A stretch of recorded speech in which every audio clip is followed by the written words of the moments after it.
Over on page 50. Understand that images are mental pictures that are made from thoughts. And the magnificence of the mind lies in the fact that it can think. That is to say, it can tap into thought and create whatever image you choose. It's such a beautiful thing to know. Look at.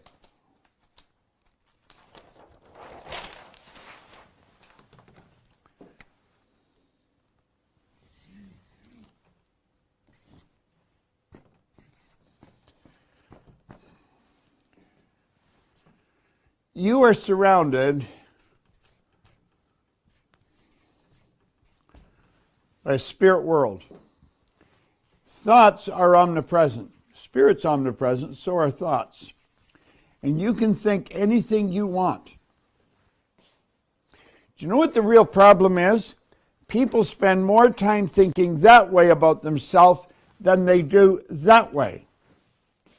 They never really delve into the truth of the power that they've got locked up in their marvelous mind. And they've got the ability to choose to build any picture here they want. Now, if they don't like the results, if you don't change the results are going to stay the same. And that is the problem with most people. They keep gathering more knowledge up here, but they never change the image that they've impressed here. And what does the power do? The power gives you exactly what you asked for. That's what you're asking for. People that I spend a lot of time with, I spend a lot of time attempting them to stop thinking of why something won't work. I'm not remotely interested in why it won't work. Now, are there times when it's fairly obvious why something won't work? Absolutely. Are there things wrong legitimately? Absolutely. But you have the ability to choose your perception of the situation. You don't have to look at why it won't work. You don't have to look at what's wrong. You can look at whatever you want. We've got to see ourselves as a person that can make it happen regardless of what the hell's going on outside. It's like Napoleon. He said, circumstance, hell I make them.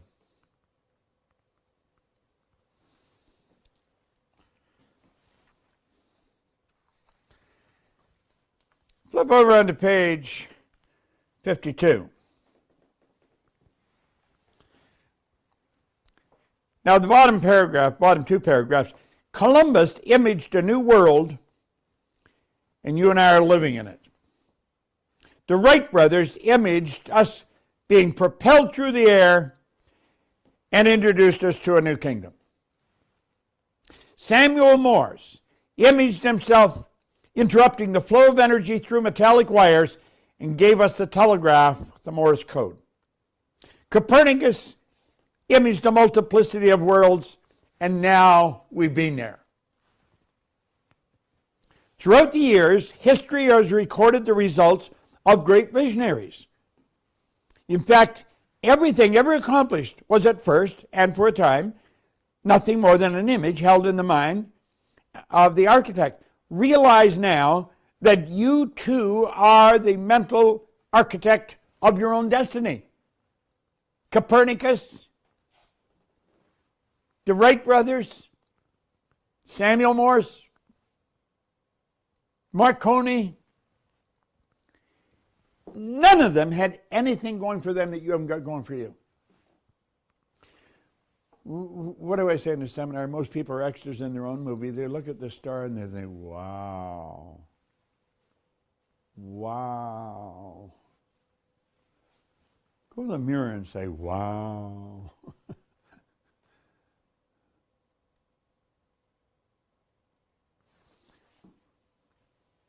You got to start acting like the person you want to become.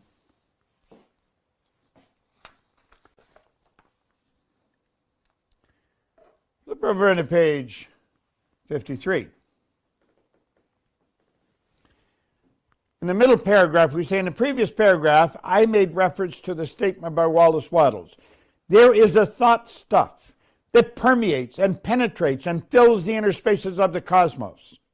In truth, there is a thought stuff everywhere around you and within you. So become aware of this truth and tap into it now. Use it to form an image on the screen of your mind. See yourself already in possession of the amount of money you want to provide the things you need to live the style you choose to live. You got to see yourself already there. You can't see yourself working toward it. That's what 95% are doing. You see yourself already there.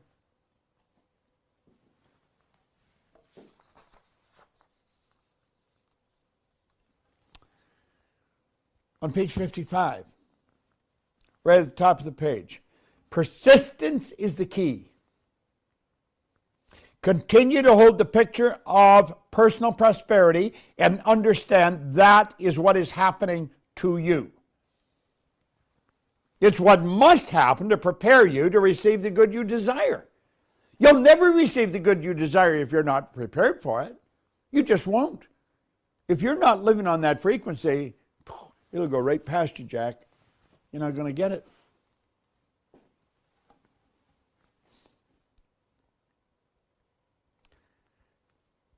Down the next paragraph, I quote Napoleon Hill, where he said, there may be no heroic connotation to the word persistence, but the quality is to the character of the human like what carbon is to steel.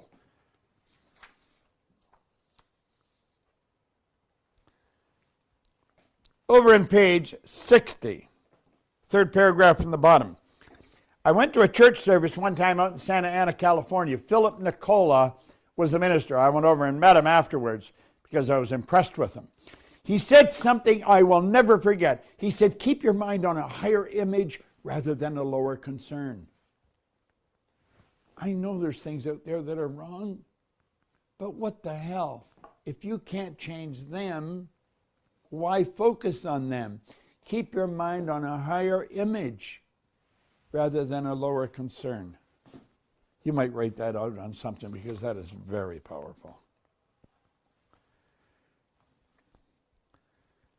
On page 67, second paragraph from the bottom, we have in the introduction to this book, and then again in the first chapter, we emphasize the fact that no amount of reading or memorizing is going to make you successful in life. It's the understanding and application of wise thoughts that count. Understanding and application are the keys which unlock the doors to abundance for you.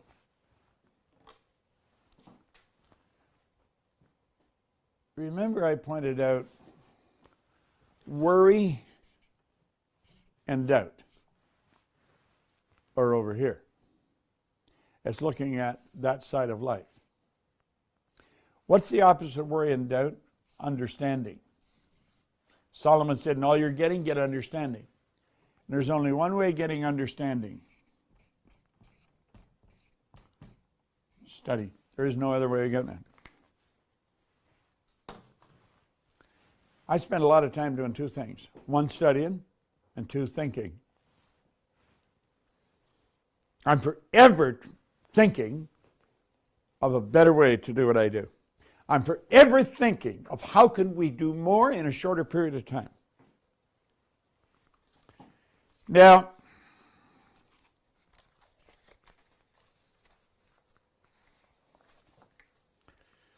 hopefully this was sent out to you. There's a page here. Creative people see things not as they are, but as they could be. You and I are creative people. We don't see things as they are. We see things as they could be. They live in a third mode of language, the language of hope, of future, of imagination. They are found in every walk of life, not just the arts, advertising, inventing, and so on. Some of them earn their livelihoods through their creativity. Others create just for the fun of it. Far more people are genuinely creative than you might suspect. I left grade 8 Last year, public school, Miss Strawn was a beautiful lady. She said, Bob, where are you going to go? And I said, I'm going to Melbourne Collegiate. Oh, Bob, don't go there. You'll never do well in business, Bob. Go to Danforth Tech, get a trade. Well, I went to Danforth Tech, but I never did get a trade. I lasted 2 months and away I was gone. You see, the great thing about using your mind creatively is that this ability improves with age. It's one of the great compensations for growing older. Every year of experience adds to the fund of possible combinations for newer and better ideas. God, I love that. The American moral and social philosopher Eric Hoffer, I had the great pleasure of working with him. God, he was a wonderful man. He pointed out that throughout history, the great creative geniuses and innovators have been quite young. And the older people who head various industries today were themselves tremendously creative when they were young and just getting started. And the latter individuals are even more creative today if they haven't let the status quo sneak up on them and harden their channels of creativity. You know, I was thinking as I'm saying that, retirement is probably one of the worst things that can happen to a person. Now, that doesn't mean that if you're on a job and you can retire at a certain age, that doesn't mean you shouldn't take that retirement. Go do something else, something different. You're capable of doing anything, but don't just sit back and wait to get in the box, for God's sake. Consider today how you might operate with more creative intelligence, using the powers of your imagination to better your life and the lives of those around you. Now, I have a piece of literature that I use often. Thomas Troward wrote it in the Doré Lectures on Mental Science. Genevieve Behrend copied it into the book she wrote, The Creative Process.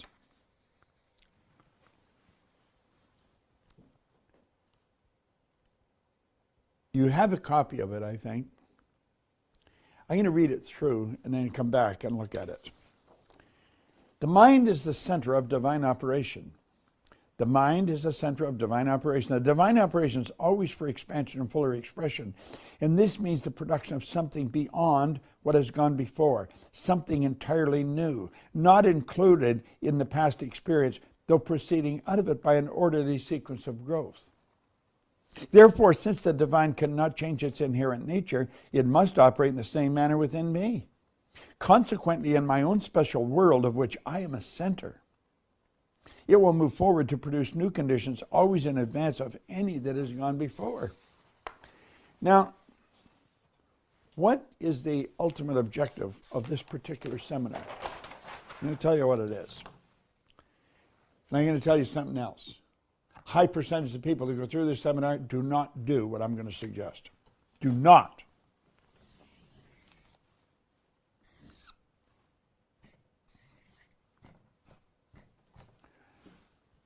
Spiritual world.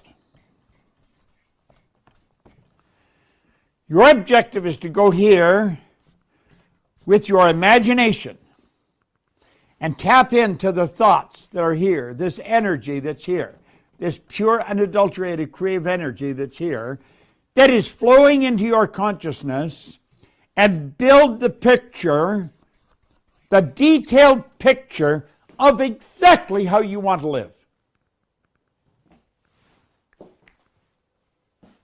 That's the objective of this. To go to spirit and build the picture of what is. Now, I'm going to tell you something that I have learned is absolute truth. That's spirit outside. Here's spirit inside. If you go to spirit and build the picture then turn the picture back over to spirit, it will give it back to you. The reciprocal law of spirit gives it back to you in physical form. Go to spirit to build the picture. You turn it back to spirit, and it'll give it back to you in physical form. That's the reciprocal law of spirit. Now, what is he saying here? My mind is a center of divine operation. Underline the word a. My mind is a center. See, in everything, there's just one center. In this studio here, there's one center. I wouldn't know how to find it, but if I get a hold of the architect, he could probably tell me how to find it. If I have a basketball in my hand, there's one point in that basketball that's centered, just one point. And that's determined by the out of the ring of the ball. Here he's saying, my mind is a center. That would indicate there's more than one center in the divine operation. If my mind is a center, and you read it and you say, my mind is a center, Scott reads it and he says, my mind is a center, we're all right. You see, when there's no outer ring, any point center. You're dealing with infinite. When you're dealing with spirit infinite, now you're not going to conceive what that means. That's way beyond your ability to think. The divine operation's always for expansion and fuller expression. And this means the production of something that's gone beyond what's gone before. Something entirely new, not included in past experience, or proceeding out of your past experience by an orderly sequence of growth. Now think. This means the production of something, since the divine, it's always for expansion and fuller expression. That means the production of something beyond what's gone before. It's not included in your past experience. You're creating a you that no one has ever seen. You're creating a world that you have never, ever before lived in. You can go to spirit and you have the ability to do that. We've been created in God's image. We've got creative faculties. This is absolutely huge when we think about it. Do you know the problem with most people? They do not build the picture. They don't sit down, take a pen, and write out exactly how they want to live. They don't do it. We give you pages right in the beginning. We ask you to write out an image. You know, your professional life, relationships, health, well-being, spousal and parenting, if it applies. Most people don't do it. They don't do it. I'm going to tell you, I did it. I did it. I did it. I dictated the kind of shoes, suit, kind of ties, how I would cut my hair, how I'd walk. I had an image of the whole thing. I still walked like Donnie Miller's dad did shortly after he had a heart attack. Donnie Miller's dad lived down the street from me. He had a heart attack. It was during the Second World War. He was one of the few dads that was home. And I'd watch him walking up the street in a very relaxed manner. And when I was building an image of myself, I built an image of myself. I could see myself walking. You'll very rarely see me running or rushing anywhere. Do I? On occasion. Not very often. I built the image how I'd dress, what I'd wear. And I'm going to tell you something. I don't give a damn what the styles are. I dress the way I want to dress. Doesn't matter to me. It doesn't make any difference to me. I cut my hair and comb my hair the way I want to comb my hair. I don't care what the styles are.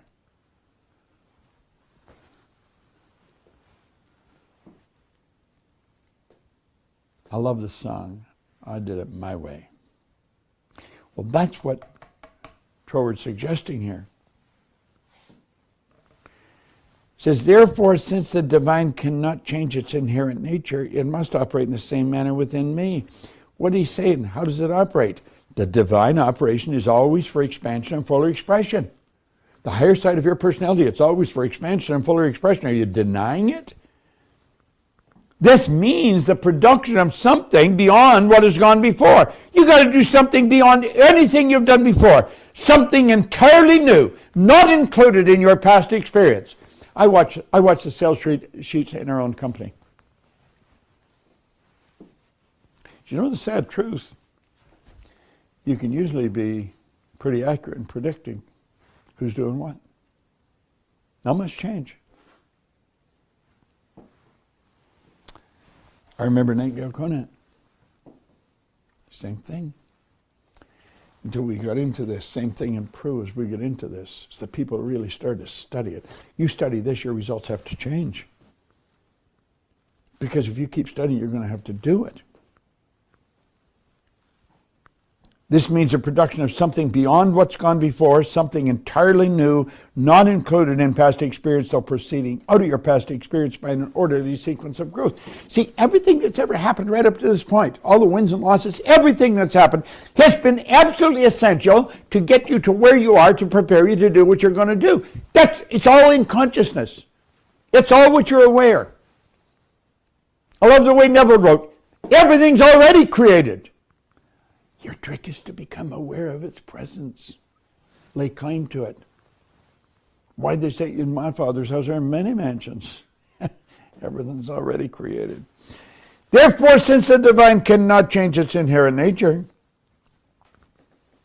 it must operate in the same manner within me. Consequently, in my own special world of which I am the center, it will move forward to produce new conditions always in advance of any that's gone before. Listen, you've got to admit,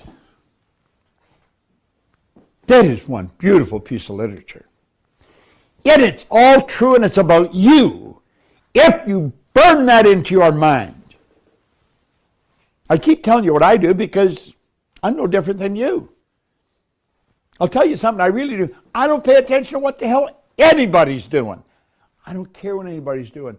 You see, I figured it out many, many years ago, back in the 60s probably, that if there's only about 5 out of 100 winning, I'm going to be around a lot of people that aren't winning. And some of those people, I probably love them. I'm going to be working with them. So if I start paying attention to the people that I'm surrounded by, probably a number of them don't know what they're talking about or are going to give me bad information. And I think I made a decision. I don't care what they do. I'm going to do what I do. Now, every time I made a change, I was criticized for it.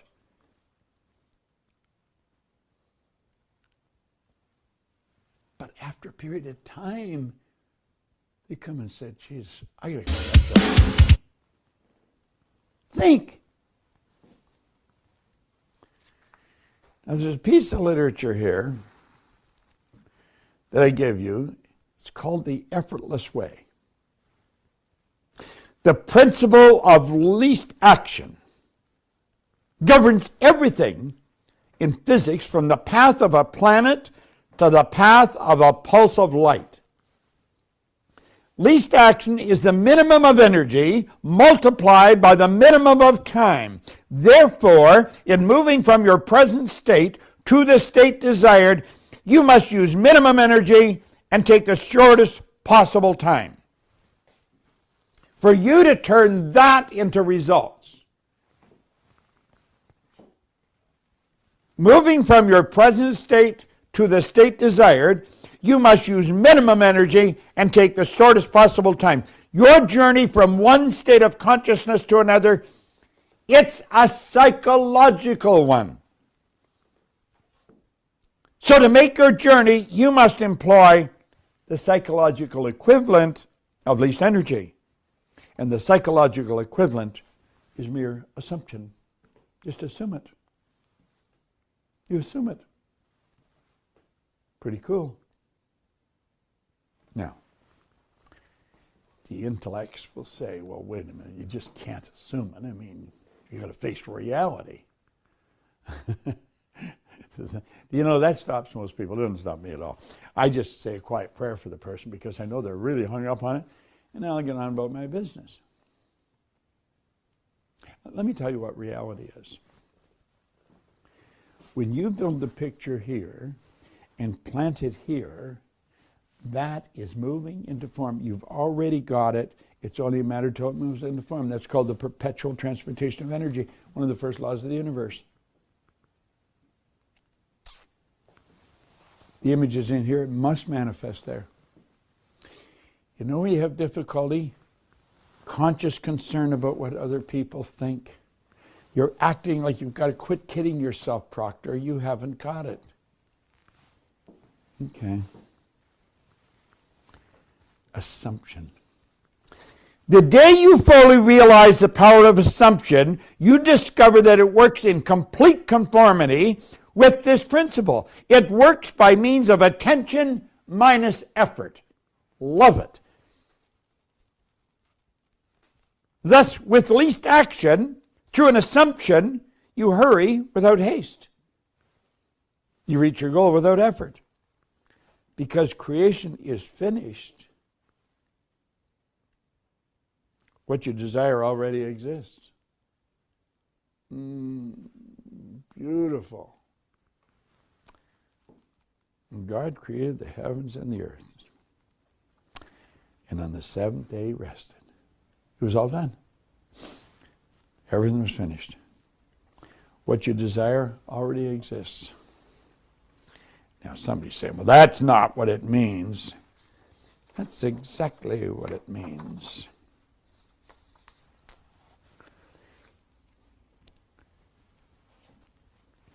What you desire already exists. The next page, it is excluded from view because you can see only the contents of your own consciousness. How do we raise our level of conscious understanding? Through study. There isn't any other way. I was in here early this morning studying. Before I came here, I was at home studying. I study all the time. I eat all the time too. I shower and shave and wash all the time. I get dressed all the time. These are things I do all the time. They're called habits. It's part of my habitual nature. I would recommend you do the same thing. It's excluded from view because we can only see the contents of our own consciousness. It is the function of an assumption to call back the excluded view and restore full vision. It is not the world, but your assumption that's change. An assumption brings the invisible into sight. It is nothing more nor less than seeing with the eye of God. Your imagination. The imagination is the eye of God. For the Lord seeth not as a man seeth, for man looketh on the outward appearance, but the Lord looks upon the heart. Do you know,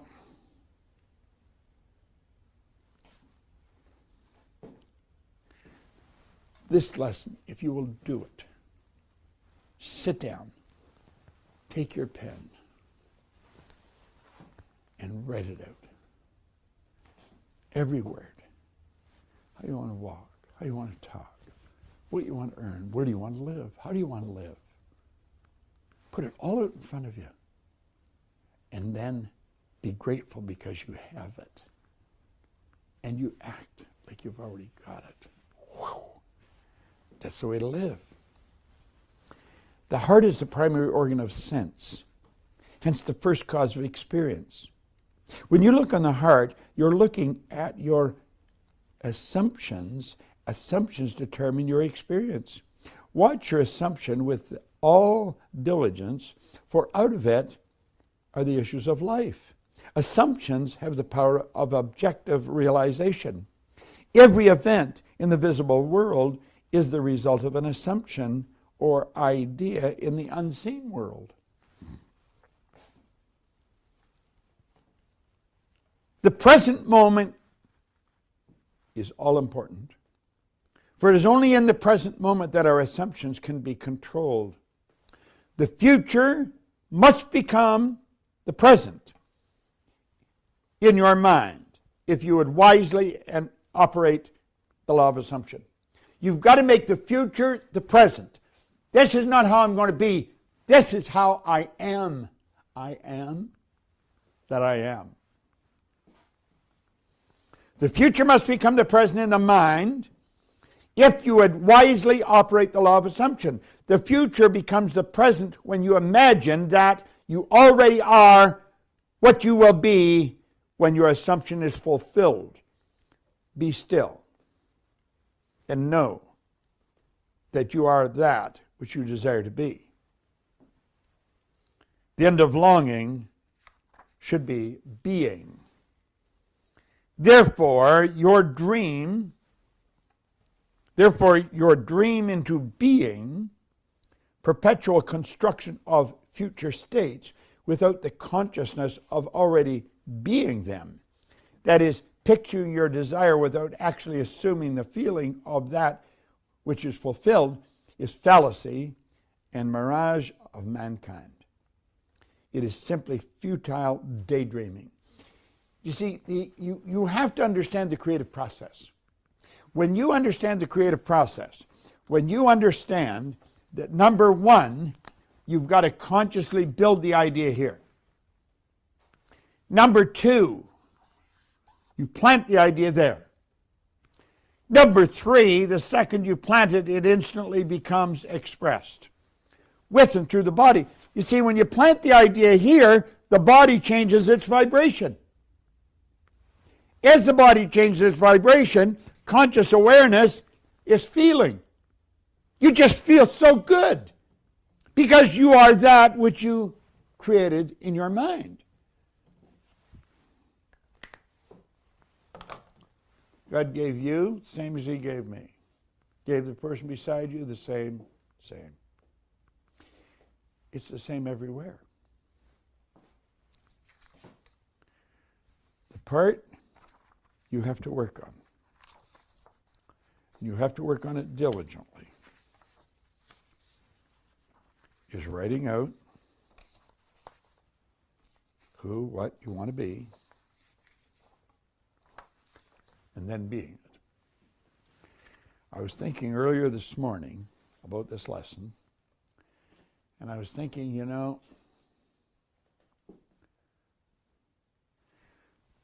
we are programmed. The paradigm is so deep with the idea of worrying about what they think of me.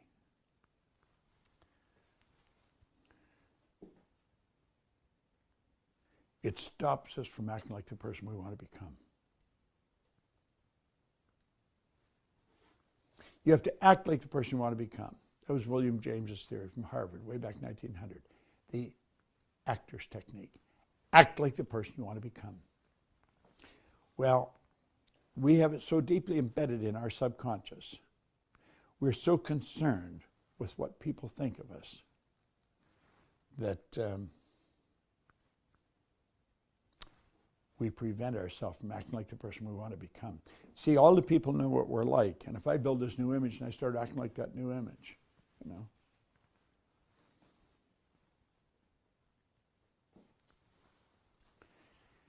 If you look at most seminars today, the seminar leader will maybe have a black t-shirt or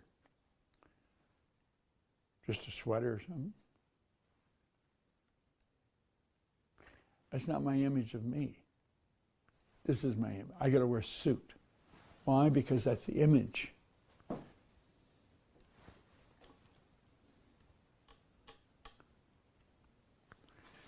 You're going to make a decision. You don't give a damn what anybody else thinks of you. Now that's pretty strong, but you've got to get to the point where you do not give a damn what anybody else thinks of you. Your concern should be what you think of you. Now, put the screen back up. Let's look at this. Here we are here.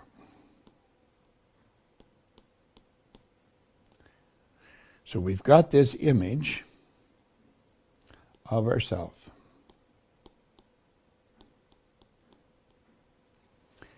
That's an image of ourselves. And we see if this is what I really want. I get people to repeat what they want, repeat it over and over and over and over and over. But don't think by repeating it's going to happen down the road. It's not something you're working towards. It's something you've already got it. It's present tense. You got to see yourself with it. Then you've got to get emotionally involved with it. You see, it's the feeling that's so important. Why is the feeling so important?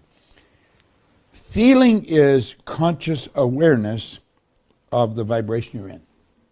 That's what feeling is. So when you repeat this and you feel like you're already there, you put yourself in that vibration. Now, if you're in that vibration, what do you attract? You attract whatever is required for the manifestation of the image you're emotionally involved with. You set up an attractive force. That's the way it works. I've had a couple of situations where people have contacted me in the last few days and talked about things that happened that have been really sort of wild, that they've attracted. Why did they attract it? This is what they're doing. Now, I don't know what it is you want, but I do know this. If you build the image of yourself already with it, and you get emotionally involved so you feel like you'd feel by already having it, you physically move into that vibration. That's going to dictate your actions. And it's your actions that dictate your results. It's just the way it works. But it also dictates what you attract. Now, granted, the guys you're working with, the people you're with, they know you the way you are now. You're now physically, they know, the car you drive, the clothes you wear, the house you live in, the money you earn. That's what they know. They're living through their senses. And your paradigm could have you living through your senses. You say, well, this is sort of silly thinking and acting when you mean you haven't got it. And you know something? If you think that's silly because you haven't got it, you're never going to get it. You're going to act like the person you want to become. Listen, you build the picture here. You get emotionally involved with it. The law that causes this to move into physical form results is the law of perpetual transmutation. That law decrees that whatever image you impress instantly and automatically begins to move into form. You see it outside. Go outside on a nice clear day, you look up into the sky and you'll see a white cloud start to form. And then that make it a little dark, and the cloud starts to turn heavy and gets black maybe, and water comes from it. There's the energy moving into form. Now, this is so super important. When you start to realize there's the three lessons here. My mind's the center. That means that you are God's highest form of creation. Scott mentioned something earlier. He said the image you're operating with right now is a lie. That's not who you are. You're God's highest form of creation. You're not acting like it, so you're living a lie. You got to start to live the truth. The truth is no one knows what you're capable of. When we talk about our mind being the center, now Genevieve Behrend, she used that particular piece of literature. She memorized that, and that's what got her to be Thomas Troward's only student. I have a book here, conversation that she had with Troward, and she was his only student. She had to attract $20,000. That's back in 1912. She studied with him from 1912 to 1914. And this came out of the Dory lectures, this particular paragraph, and she memorized that. I memorized it years ago. My mind's the center of divine operation. The divine operation is always for expansion and fuller expression. See, I know that there's a power within me that wants to express itself in a greater way. I want to do more. I want to do better. I was talking to Phil Goldfine yesterday. He may be on the call. I don't know if he is. But I was talking to Phil yesterday. Phil pulls this off as well as anybody I know. He acts like the person he wants to become. He's not really overly concerned what anybody else thinks. And he's doing something in his industry that's never been done before. Never, never. In the entire history of the movie making industry, he's doing something he's never done before. You know why? He's doing what I'm talking about here. I've been working with Phil for 20 years. Phil, if I tell him to do something, he does exactly what I tell him. I was telling Phil yesterday, I said, Phil, I think you ought to go away for a couple of hours and sit and play a little mental game with yourself. I said, if you went back to when Jack Warner was, really rocking and rolling in Hollywood, you go back to, I don't know, the 40s, late 40s, early 50s maybe, as Warner Brothers, very big. Well, I said, he was doing things that hadn't been done before. He was making breakthroughs. So here we're still talking about him in 2020. And that goes back to 1940. I said, 50 years from now, people are going to be talking about what you're doing, because what you're doing is so different. I said, I think it'd be a good idea if you went away for a couple hours and mentally projected yourself ahead maybe 50 years. We go up to 2070, and you look back to 2020. Now, you haven't got any idea what we'd be living like in 2070, but it would be a different world we're in. And look back at 2020, at what you were doing. Because people are going to be talking about you 50 years from now, same as I'm talking about Jack Warner almost 100 years ago. So think, what are you capable of? You are the center of everything. All there is, all the power, everything, you're the center of it. There's as much power to your right as there is to your left. There's as much in front of you as there is behind you. There's as much above as below. It's infinite. You have infinite power that operates in a very exact way. It never changes. If I let this go, it's going to go down. You know that. Let this mouse fall, it's going to go down. That's a law of the world. We're talking about laws of the universe. They're exact. Werner von Braun knew that. That's why it took him about 10 seconds to answer John Kennedy when President Kennedy said, what would it take us to build a rocket that will carry a person to the moon and bring him back safely to Earth? In about 10 seconds, he says, the will to do it. Well, I don't know what you want, but I do know this. That's all you need is the will to do it. What is the will? The will is the ability. The will is a mental faculty that holds the picture that you built with your imagination on the screen of your mind. Hold the picture on the screen of your mind. Hold the picture of who you are. That's who you are now. You got to get to a point you don't give a damn what anybody else thinks. What they think, that's their business. Doesn't matter what they think of you. I hope you like me. If you don't, that's okay. You should. I'm a nice guy. Pretty generous guy, good guy. I help most anybody. But if you don't like me, that's your problem. It's not my problem. I do like me. Now, I can remember when I first picked up this book, it was very important you liked me. So it didn't matter who you were. I would just adapt to whatever you think was right. I'd say, yeah, I agree with that. Even when I didn't even know what they were talking about. I don't go there anymore. I don't live there anymore. That guy's gone. Long gone. Long gone.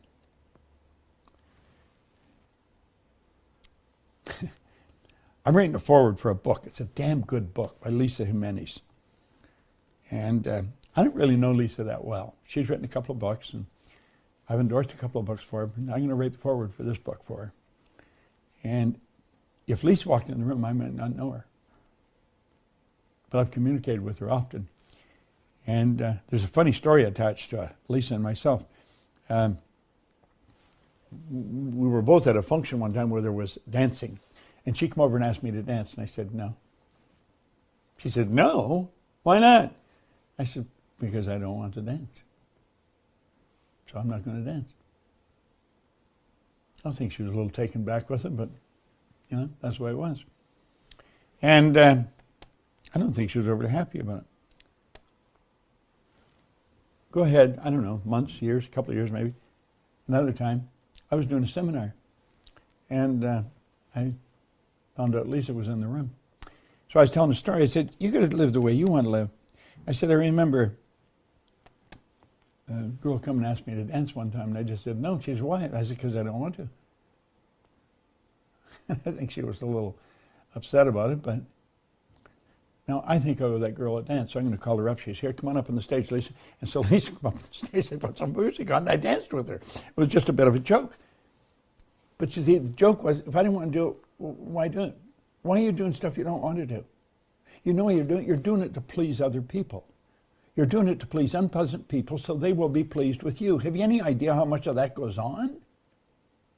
You're not living the way you want to live. What do you really want to do? Get the picture. He said, determined imagination, thinking from the end, is the beginning of all miracles. Thinking from the end is an intense perception of the world of fulfilled desire. It's already happened. You see it happening in your mind. That's what the great athletes do. Remember Milt Campbell telling me, God bless him, he's gone now, but Milt went to Australia to compete in the Olympics in 52, I think. Yeah. And Rayford Johnson was there. He was also competing in the decathlon. And Rayford said to Milt, Milt, what do you think is going to happen?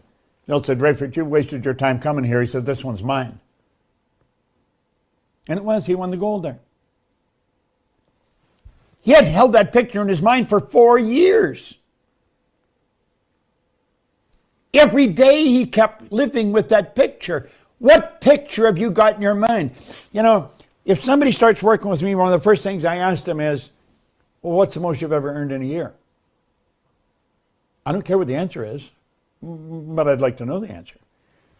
And when I know what the answer is, then I know where their paradigm is set.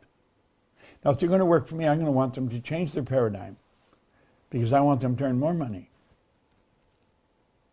I want them to be more productive. Now, there's no end to what you can do. I think if you tie these lessons together, here's the one, determined imagination, thinking from is a great miracle of life. Thinking from the state desired is creative living. Ignorance of this ability to think from the end is bondage. It is the root of all bondage with which man is bound. 90% are bound with it. They're living through their senses. They have no idea that they have these higher faculties. They don't know. You've got the imagination, the will, reason, memory, intuition. What's the other one? Intuition, memory, reason, will, imagination. We got all these great powers. Thinking from the end. Keep reading this. My mind is a center of divine operation. God's all there is. Where's God? God's everywhere. They'll say, well, God's in heaven. Where's heaven? Up there. Everywhere. Seek ye first this kingdom in its righteousness, and all these things will be given to you. Think. You are the center. You are God's highest form of creation. I don't care whether you're black or white or yellow or thin or fat or short or tall, male, female, none of that matters. You are God's highest form of creation. And if you build the picture in your mind and you follow the rules, you work by law, you'll hold it in your hand. Listen, if I can earn millions of dollars, anybody can earn millions of dollars. If I can learn how to do this, anybody can learn how to do this. I was talking to a lady earlier this morning. She just started to do this. She became a consultant with our company just last November. She's $1,000 short of earning $3 million this year. And she doesn't think it's that big of a deal, and it's not. That's what she sent. That's what she's getting. My mind is a center of divine operation. God within. You're God's highest form of creation. I know you may have screwed up in the past, but that's okay. Something entirely new, not included in your past experience, those proceeding out of your past experience by an orderly sequence of growth. You are growing in an orderly way. Studying this, the time you spend, the energy put into this, the greatest thing that ever happened to you. My life is just an example of what this will do for you. I remember sitting down with Sandy, I don't know, 10, 15 years ago. And I was pretty excited because she is a pretty sharp lady. I mean, she really understands money. And she was a securities attorney, bought and sold banks. And I thought, man. And I started to think, where could we go? I said, there's no end to where we could go. And we would talk about things we'd do. You know something, we're doing them. We are all over the world today. We help millions of people. There's no end to what you can do. Two people, Sandy and I got together, brought our mind together in a partnership and supported each other. We had to walk through the valley of the shadow of death. Didn't bother us. There was problems. You're going to have problems. You're going to have problems. You got to live with it. But you got to live with the picture. You see, when I sat in that room on Maplewood Lane, it was a little room. It wasn't very big. When you walk in my front door, you turn to your left, and you go into this little room. You turn right, and you go into a living room, the front room. And I get in this little den. There was a chair here on one side, and there was a little love seat there, and then a little desk at the end. I used to sit in there with my pen, and I'd dream, and I'd make things. And I was sitting there by myself, 1963 or 73. I said, I'm going to build a company that operates all over the world. Now, you see, by then I had gathered a lot of information. I knew quite a bit about this. But that was 1973. I've learned an awful lot since then.